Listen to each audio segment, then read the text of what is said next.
Lok, void. From brooding gulfs are we beheld by that which bears no name. Its heralds are the stars it fells, the sky and earth aflame. Corporeal laws are unwrit as suns and love retreat. To cosmic madness, laws submit, though stalwart minds entreat. In luminous space, blackened stars they gaze, accuse, deny.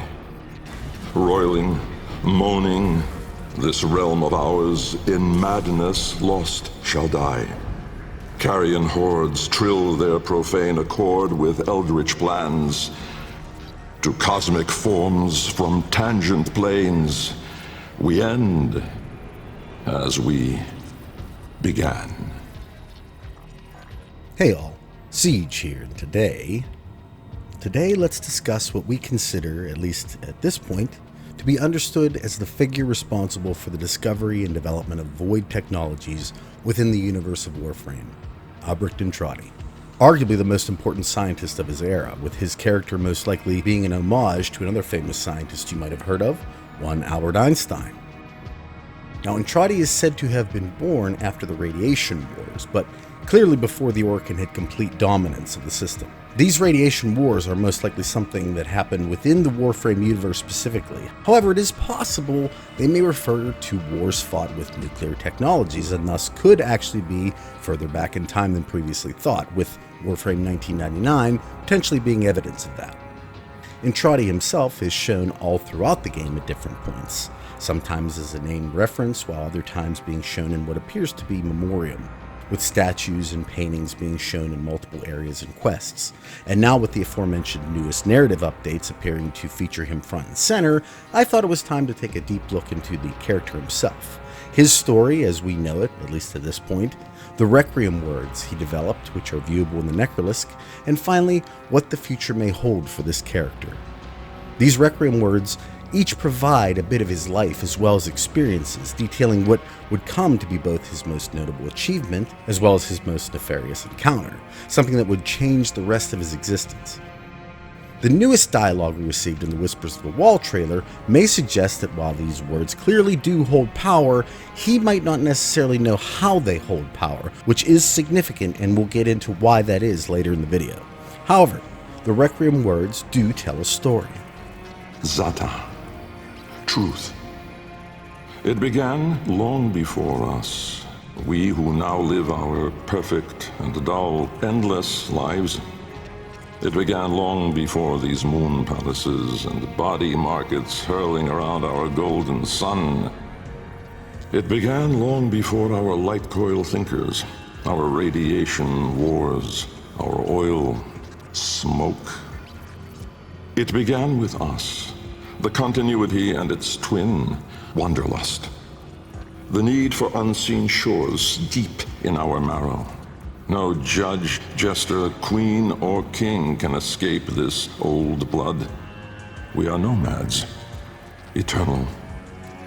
And when no ocean, mountain, or sky could contain us, our gaze hungered starward.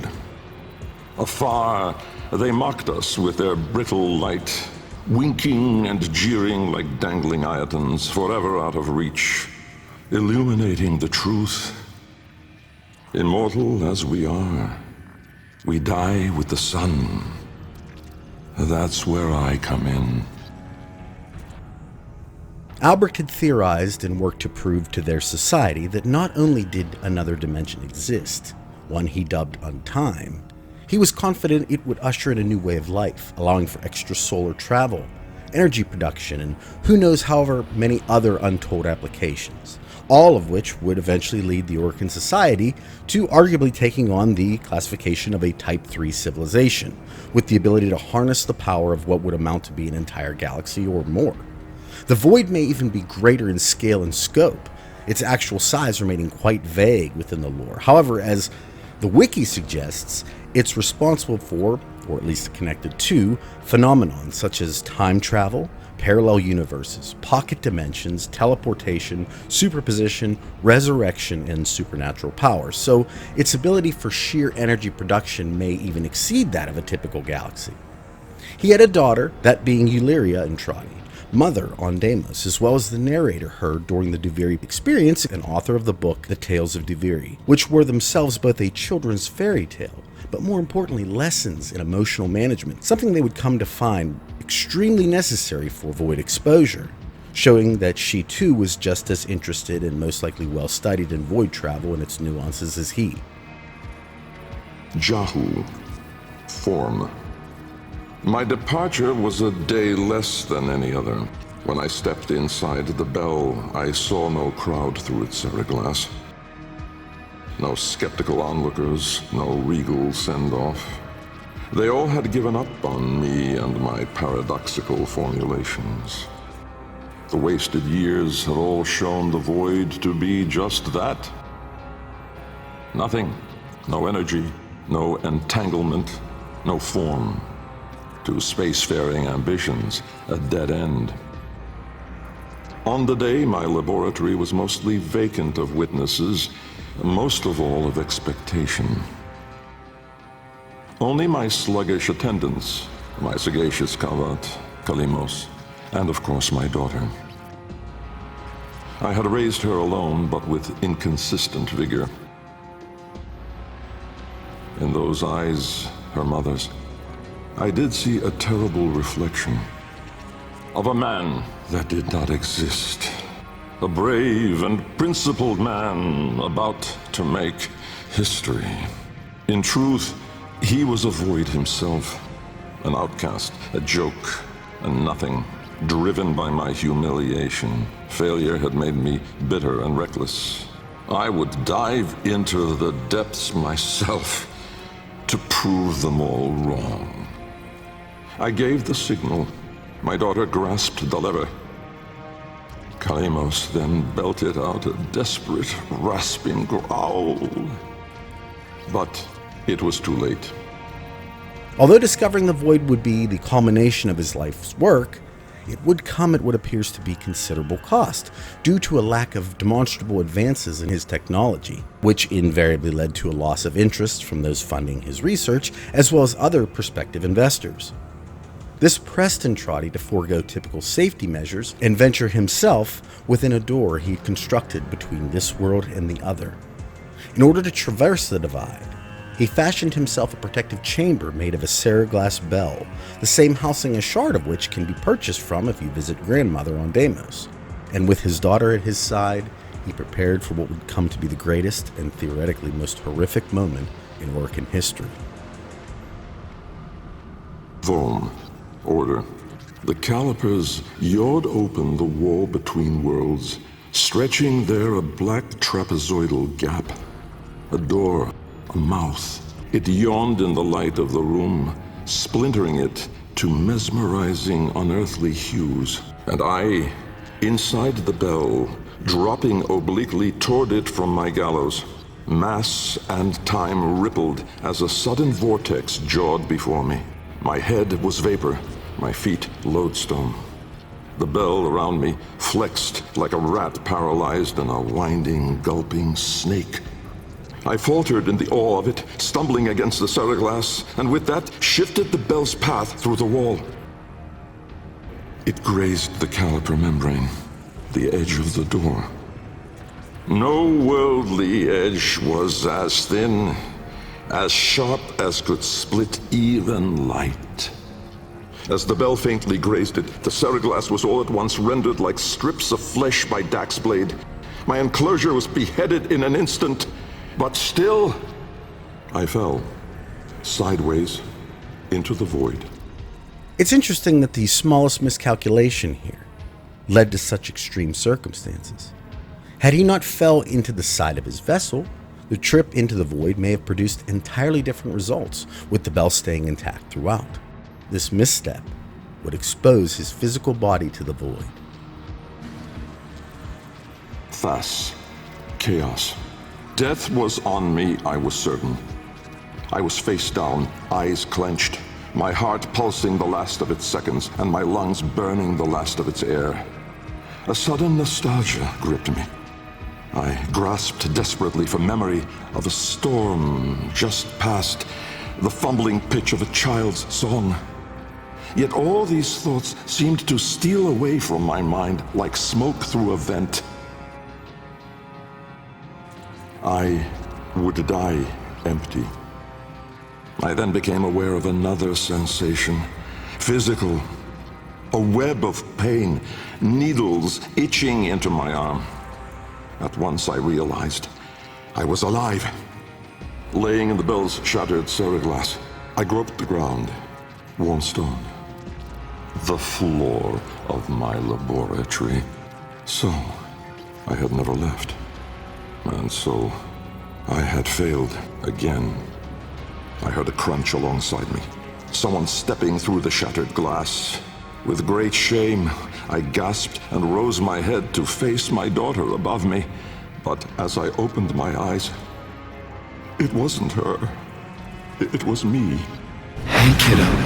Hey, kiddo. This light. The senselessness of it. The paradoxic, the vague, untimed form. I was alone, but not. For I stood there confronted by myself. A twin, but no brother. A reflection, but with dimension. Behind him, no horizon, but a vast broiling sea of caustic light pierced at random by black pin stars. And closer, around me, a gale of flowing vapor, profane in color, billowing relentlessly into the nascent lack, seeking all directions. I was standing on a precipice of familiar stone, jagged and unanchored as though cleaved directly from the very floor of my laboratory. I wondered at the vapor's path, smoking outward more, leaving behind now the walls, the filigree gold, the rare cuts of marble from my home. I knew at once the vapor's source. I turned away, back toward the wall, the trapezoid I had yawed into it. Vapor erupted inward at the gap, but not just from there. For as I rolled my eyes back, I saw the same. A great steam of scintillation smoking out from my skull. Dumb in awe, I faced toward my chimerical twin. He spoke. Little Bengal. Kra, time. An old name, unspoken in the centuries since my mother reared me. A soft hiss, soothing as a viper's gaze. Little Bengal. The other me reached out, offering his hand, gliding toward me without moving, as though the distance between us was now collapsing. A confusion, most euphoric, filled my mind. With the shred of wit that remained, I decided that I should run for my life. At once, crazed and frantic, I fled. But I made no forward progress. Instead, the world compressed ever more around me, as though I were an anchor pulling the shore to reach. When I arrived at the door, or rather, the door arrived at me, I howled, hurling myself inside, out. And then and there I was, lost and unlost, howling on the floor in harmony with my wretched Kalimos, lacerated in flesh and heart, scattered as the bell glass, spilling blood and stomach on the cold stone floor. But I sensed the other there, at the wall's breach behind me, reaching still. I screamed, but my voice was gone. Forever. I looked, but my eyes would never see again. I swept my fist across the floor, snatching broken shards, and in gripping tightly, I filled my hands with ink. Close it, I wrote. However, from what we see, Euleria didn't close it. As mentioned previously, it becomes well known at some point that void exposure without some form of emotional control could become catastrophic, but given the flood of feelings he might experience falling into an unknown dimension without protection, especially considering he had spent years attempting to safeguard himself from whatever specific negative effects he might encounter, it's not hard to see how this situation might have gone south pretty quickly. But I'm guessing seeing an exact copy of himself probably wasn't one he anticipated. It's at this point, however, that much of what we understand is implied because his retelling of what he remembers is quite vague, and if looked at critically, seems to imply that by being lacerated in flesh and heart, spilling blood and stomach on the floor, he was close to death. Regardless, his next passage would detail what this encounter would lead to. Netra. Decay. Time, to us, is all but conquered. Our sacred kuva moves us on to new skin. We numb to our daily, yearly trifles, and remedy those memories that bring lasting misery. With all our misdeeds, our excess, our indignity, we are haunted by nothing. But not for me, for with each passing day, there grew within a tumorous idea. It was minute in those early days, the pale reaching digits severed on the floor, studied with reverence, with greed. And it swelled larger in the latter days. The regal domes, the rail dedications, the unholy Zariman parade. I had put the stars within reach, but at what cost? I never spoke of him, that man, trapped in the wall. And while there have been countless souls who have followed me through with their light skippers and field wave skins and very-eyed instruments, not a single one ever saw him. Me. And so it is that I will not take the kuva now, or ever again. This is the last skin I'm in. Because of this idea, that I cannot be sure that in all that smoked commotion, in all that panic and fear, in that bending light and blinding dark, was it I who escaped? Or the other? The eventual rise of the Orcan as a true spacefaring and immortal dynasty, with Entrati a seemingly decent but desperate man, would be highly contingent upon his discoveries, yet even he knew that eventually the bill comes due. And all the fame, money, and prestige he had accumulated never was able to quell the fear that, in hindsight, he never did come to terms with his initial counter, and we still don't know what happened. And there are a few inconsistencies as well as interesting theories that can come from this, especially when considering the beginning of the Heart of Deimos quest, where Euleria appears to be recounting a dream. Oh, Lloyd, I had the most distressing dream. Here we go again. The wall of Loke was before us. I had my proofs. My father's. I could hear him. I could hear him tapping at the untimed door. Mother? We went in, but again, he wasn't there. My husband congratulated me. Sarcastic halfwit. All the while, hiveweed was sprouting all around us. But it was just a dream. No, Mother. You did all of that. You're as wormed as the rest of this place. The heart is about to fail, remember? Where Lloyd quickly reminds her that it all actually happened, but that this wasn't the time to discuss it, given the circumstances at the moment. However, it does imply that she was in fact in front of this untimed door. This most likely referring to the wall of stone behind the Heart of Deimos that we get to see.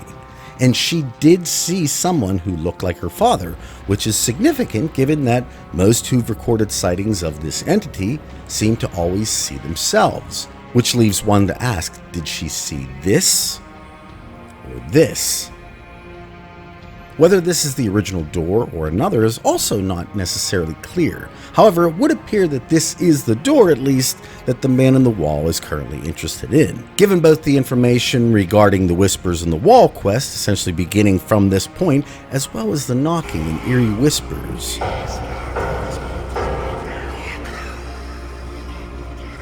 coming from this very spot, leading the player character into what very well could be the home of Entrati. With the amnesia all the current Entrati family experience explaining why Lloyd, the construct, is the only one with knowledge of its existence here. We also get to see what appears to be what Entrati was originally describing of his lab in his initial Void encounter. And if it was created instantaneously to copy Entrati's memories, something the Void seems to have an interest in potentially given how rich in emotion memory seems to be, it really does give the Void's power a sense of scale. However, there are some aspects, as I've mentioned, of what we've been told that don't necessarily make sense, and I want to talk about how implications of those things could turn the story of Warframe on its head.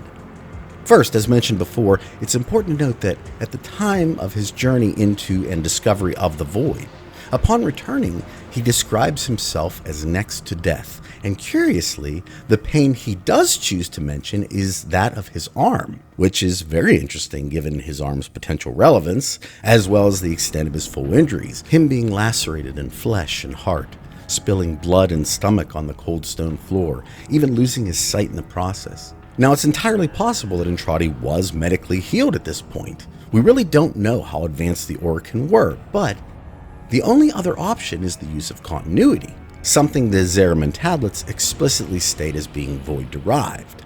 So if Entrati was the first to discover the Void and its capabilities here, continuity doesn't necessarily seem plausible, at least at this moment, and that does place a question mark on how he actually survived, or if potentially his body or physical presence was not only copied, but also, well, possessed is too strong a word, let's say infected. But more on that in a bit, because there is one additional major section of lore that might also be about Albrecht Entrati. The character known as the Scholar, a one-time resident of Duviri, may in fact be Entrati, although we never actually see them in-game to verify the validity of it. Regardless, the fragments from Duviri offer us this. In all the ages of Thraxine, only 2 strangers have ever been known to come to Duviri. One was the monk Teshin, who fell from the sky into the lake on the island we now call Hermit's Landing. Seemingly lifeless, he was dragged ashore by Mithila, who nursed his return to health. I have never known a constitution to match his, yet unlike us, he has deteriorated with the passing of time. The other stranger came far earlier in Thrax's reign, before even the bleeding earth. The stranger had haunted eyes and a downcast mien, and spoke of the wall and the worlds beyond. He wore his hair like looped snakes, and his voice carried an accent unlike any in Duviri.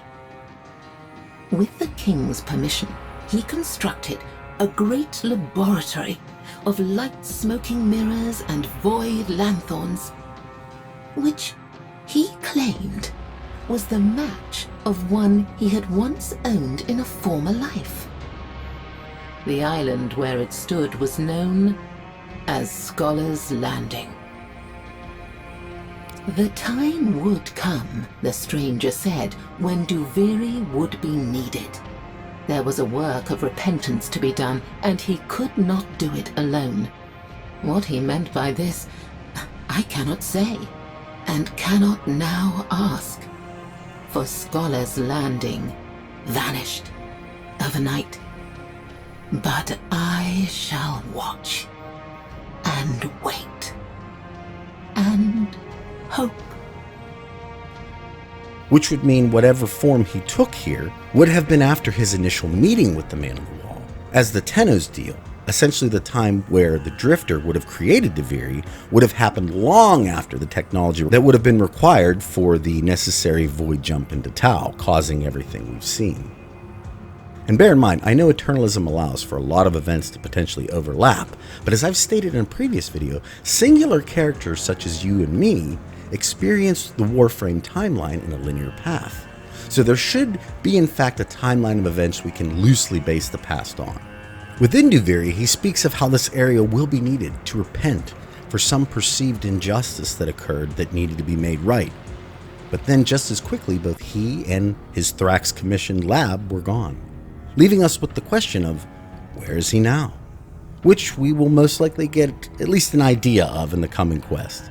Although Warframe 1999 appears to be showing Entrati going back in time, or to even another alternate timeline, I think the possibility also exists that we could very well be seeing the origins of the Orcan Empire, the Warframe program, and Entrati's rise to power within our own universe. I brought up Lloyd's thoughts regarding the Void Tongue. Master Entrati called it the Void Tongue. He feared it was meaningless, and feared more that it was not. As well as the Requiem words Entrati had developed, and given what appears to be a significant closeness between he and Lloyd, it's odd that such seemingly important words, those that hold so much power within even our own universe, don't appear to be well understood, even now, by this specific character.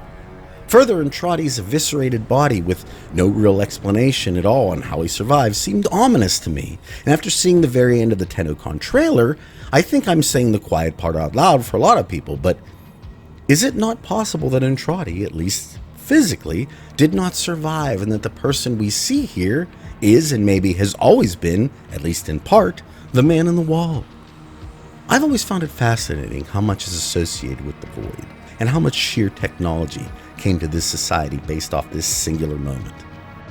How was he able to develop so many different seemingly impossible technologies, with him being considered somewhat of a failure of a scientist right up until this happened? How would he have been able to harness this power without even knowing the implications of the Requiem words? And lastly, I'm wondering how he was able to develop so much of it with just a finger. Or was it a few fingers? Looking at the visage of what we currently understand as the man in the wall, he is missing only one. A trait he shares with the Vagabond character in Duviri, yet Entrati explicitly notes that there were severed digits on the floor. And even one of the Zeraman tablets asks us specifically, "Where are my finger bones, kiddo?" Meaning this form may be more symbolic, and further, if this is Entrati, and there is plenty of evidence for that, including the Man in the Wall's apparent belief in the Orcan value system based upon the other Zeraman tablets, as well as what appears to be some similarities between the visage we see of him in pictures and the large Vitruvian monolith the Man in the Wall takes the form of. But his actions are what really makes things confusing. From the Scholar's Landing passage, as well as the Requiem mods, it seems as though this is a man like any other, with dreams and fears, complete with self-doubt and a lowered self-esteem, referring to at least what he describes as his own looking-glass self. And further, Lloyd appears quite loyal to him, with both versions of Lloyd believing him to be standing against the Man on the Wall, potentially as Rel is said to have at some point. And I think it's important to note here, similarities with some of Entrati's writing and experiences are many times almost identical circumstances to other first encounters with the Man in the Wall, such as when consuming the Kuva during the War Within, the Man in the Wall asks, Hey kiddo, what took you so long? which appears to parallel Arthur's meeting with Entrati when he's told, You are late. as well as part of the Loke passage detailing the exact thing the Tenno experienced. In luminous space, blackened stars, they gaze, accuse, deny. Even in the background, as shown in the beginning of the video, there's also what appears to be the possibility of Lloyd sealing Entrati in a similar way to how the Red Veil sealed away Rel, both appearing to be means of containing or combating this entity. This all seems to suggest that the real Entrati does exist, somewhere, and may still be formulating a strategy against the Indifference. However, there's the other side we're shown, where it would appear he is in league with our Man on the Wall at least, the two of them happily engaging us at the end of the new war quest, as well as many explicitly stated fears from most who have encountered his presence at any point aside from our own Tenno, including Entrati himself. This may imply that both he and we are both ourselves and the Void entity at all times. Maybe even like what is portrayed in movies such as Spider-Man or Fight Club, where the Void has in fact become a rogue aspect of our subconscious that can at times manifest in order to influence our next action, many times potentially without our even knowing it, as some of the Tenno's encounters with our own doppelganger are direct evidence of. Is this figure we see Albrecht Entrati, the man in the wall, or both? The very fact that he takes the time to question his own potential replacement, as well as a little note of close it seen in the Last Requiem, strongly support the idea that at least a part of the person who wrote this wasn't, at least at that point, overtaken by whatever this entity is. And the shape of the entity itself could be a clue, showing two literal people in one, almost like it's being put right in front of us. See this? This is us too. Me and you. Both out here and in there. Together. Forever. After all, it's your part of the deal. Your sacrifice. And further, is the Tenno's true answer to winning this war to not play the game? Both Rel and Entrati may have sacrificed themselves to keep the void at bay. Is the reason this entity is running rampant mainly because we are as well? What was the significance of Entrati specifically pointing out "close it" during the Requiem passage, and further, has not closing that door, not cutting that power, become the catalyst for the system's destruction? Here's what I do know. What Entrati allowed into our realm is gathering an army. What for, I don't really know, but there's one more Requiem word that does not have a place within the Necralisk for some reason, and I think is further proof that this one wasn't written by him. Ool. A curious note about this one in particular is that this one can change forms to mimic whatever it wants. Now, where have I seen that before? Through endless faces, countless forms, a multitude unfolds. With that being said, I hope you enjoyed this detailed look into Albrecht Entrati, and it got you a bit more familiar with somebody that you're probably going to have to deal with at some point very soon. Will it be as a friend or an enemy? I suppose that all depends on what side you think he or we are actually on, huh? At any rate, I hope you all have a wonderful day today, a wonderful rest of your week, and I'll talk at you all in the next one. Take care, everybody. Bye.